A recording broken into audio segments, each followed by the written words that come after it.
I was having a conversation today about Sarah's comments, the Reform UK, when she came out and said she's tired of seeing all these black people on telly.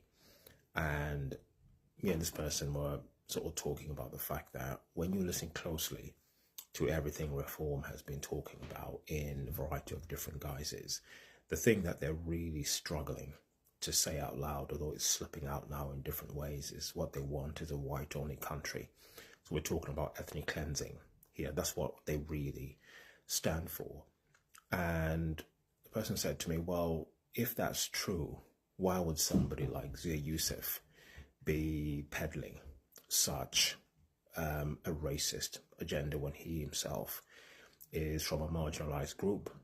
And that's when we got talking about the really complex intersection between power, status, and race within patriarchy. So if you think about it like a pyramid, and right at the very apex of a patriarchy, the very top, is exclusively white men.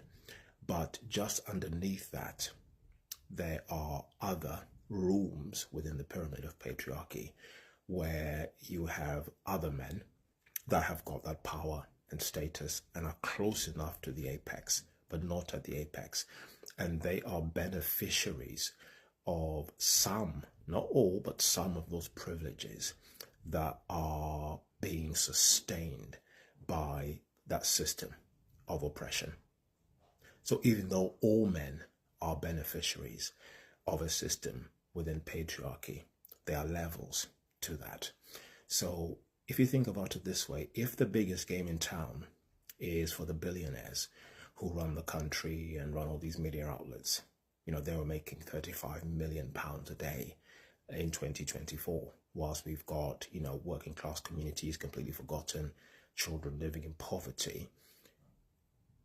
It benefits them to peddle an agenda around white supremacy and racism, and, you know, divide the country through, the country through a conversation about immigration, because we don't want to talk about wealth inequality. And people like Zia Youssef, albeit that in that marginalized group in terms of his ethnic background, but because of his power and status and position in the patriarchy, he is going to be a beneficiary of that. So he benefits more from the top of patriarchy than he benefits more from the, what's the word I'm looking for?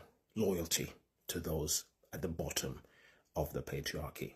We've seen other examples like that.